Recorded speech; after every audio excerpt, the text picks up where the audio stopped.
Bonjour à vous, je m'appelle Charlie, je suis en BTS. On est au lycée Jacques Brel à Choisy-le-Roi. Et venez avec moi, je vais vous le faire visiter un petit peu. Bon bah je pense que vous pouvez le remarquer avec la façade du lycée. C'est pas vraiment un lycée très grand, il est plutôt de taille humaine, on peut dire ça comme ça, avec moins de 500 élèves et à peu près 55 professeurs.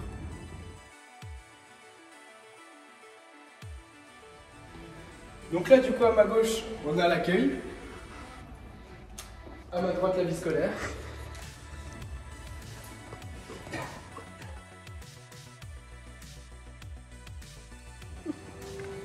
Est-ce qu'on parle de notre magnifique professeur de génie mécanique qui est situé juste ici? Bonjour monsieur le professeur de génie mécanique. Bonjour chers élèves. Et du coup, dans tous ces bâtiments là qu'on peut voir autour, on peut dénombrer 5 spécialités. Il y a donc menuiserie qui consiste à conceptionner des escaliers, des encadrements de portes et des tâches beaucoup plus complexes. Il y a ensuite ébénisterie qui consiste à restaurer des meubles anciens. Il y a aussi donc l'électricité, donc pour ensuite déboucher sur une voie d'électricien ou autre. On a ensuite du coup les systèmes numériques, donc pour gérer tout ce qui est système de montage audio, système de montage vidéo. Et on a la partie qui nous intéresse le plus, qui est donc le BTS, maintenance des véhicules, option motocycle. Donc maintenant que du coup je vous ai un petit peu présenté le lycée, je vais pouvoir vous laisser venir avec moi, on va aller voir l'atelier.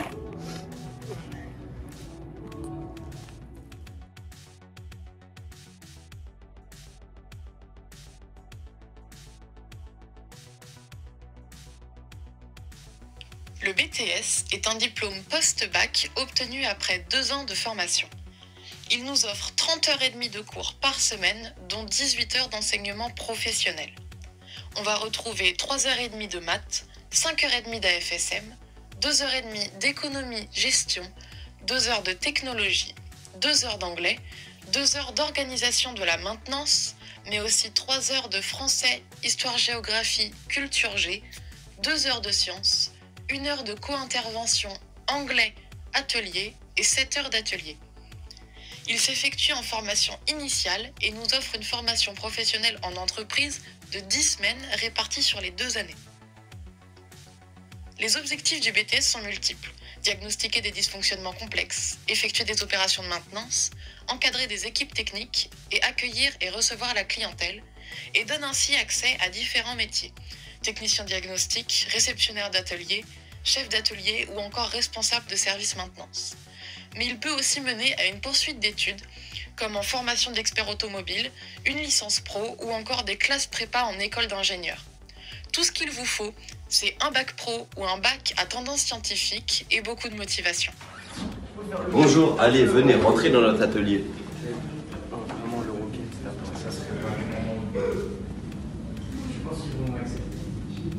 Comme vous pouvez le voir, notre atelier comporte 5 ponts élévateurs. Il y a donc une commande pour monter le pont élévateur et ainsi qu'une commande pour le descendre. À chaque pont élévateur, il y a une servante qui comporte différents types d'outils. On possède un ordinateur avec différentes revues techniques pour les consulter si l'on le souhaite. Il y a aussi des armoires où l'on peut trouver tout type d'outils. On peut se référer à cette fiche ainsi qu'à cette photo.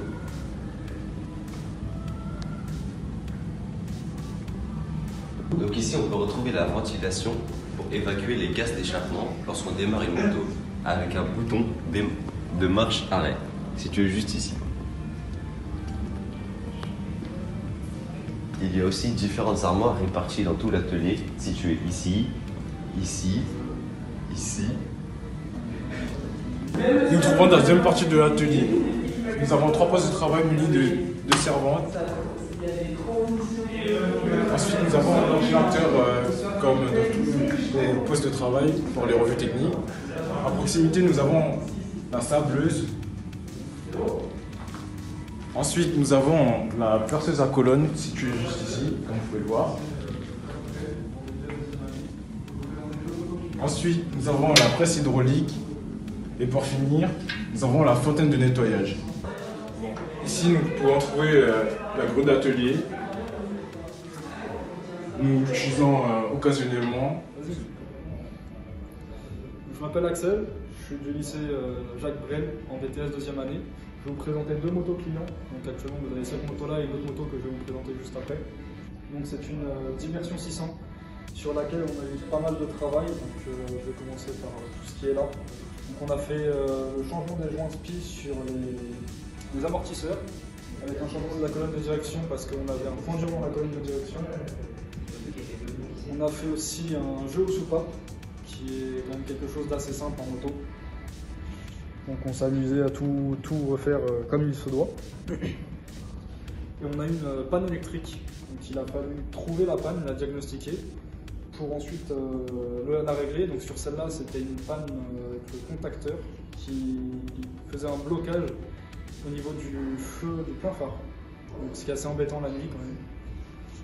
Je vais passer sur la BMW. Donc cette moto-là a été achetée par un client. Il nous l'a donné.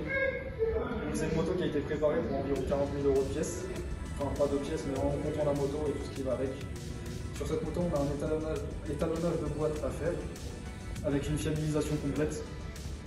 Donc, on va changer la plupart des joints parce que quasiment tout fuit.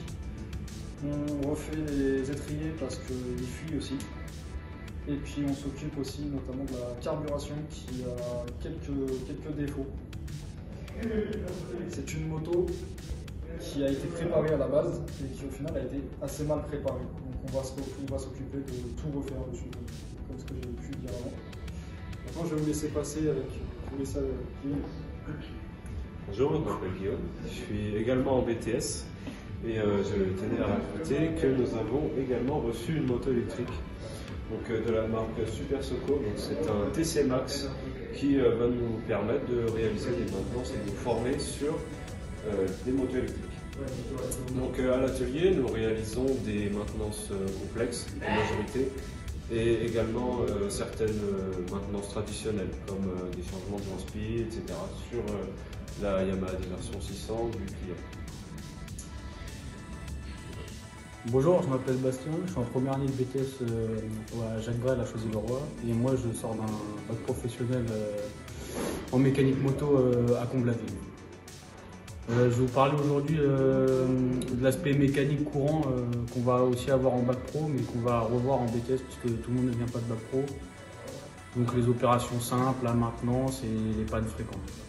En opération maintenance, par exemple, on va avoir les plaquettes de frein. Je vais vous montrer rapidement comment changer. Alors pour commencer, on va commencer par démonter les deux vis d'étrier pour pouvoir sortir l'étrier, pour ensuite pouvoir sortir les plaquettes. Pour cela, on va avoir besoin d'une clé Allen de 6 sur ce modèle de Ducati. Alors une fois qu'on a enlevé les vis qui tiennent l'étrier, on va venir sortir l'étrier simplement en le tirant, sans abîmer la jante bien sûr. Alors une fois qu'on est venu sortir l'étrier, on va venir le décaler. Pour éviter de tout démonter, on va juste le décaler, on va protéger la moto pour éviter de l'abîmer.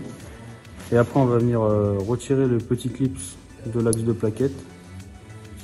Voilà, là on va venir sortir notre axe de plaquette et après retirer le ressort qui tient les plaquettes.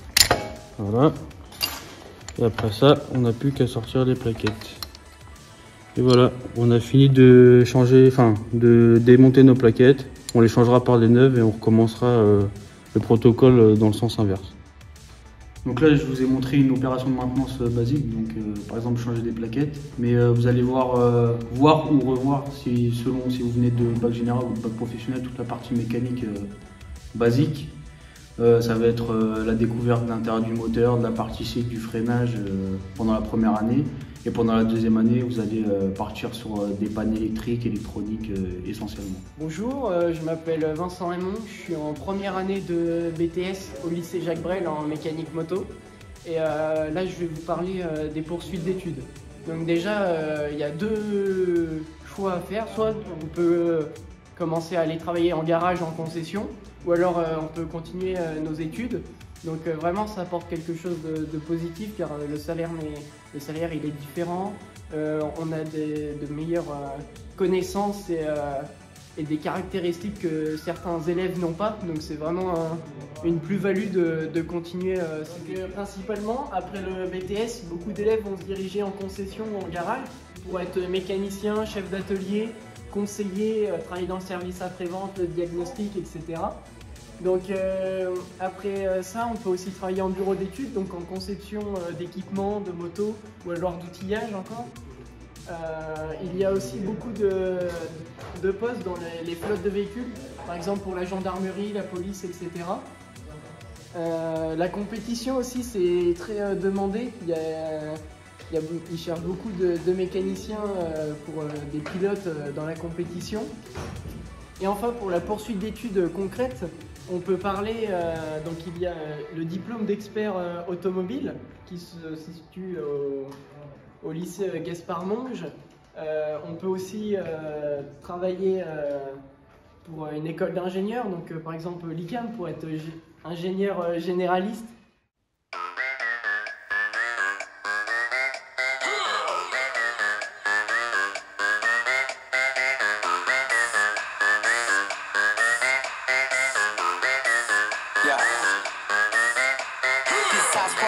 Crazy, my crew is hella wavy.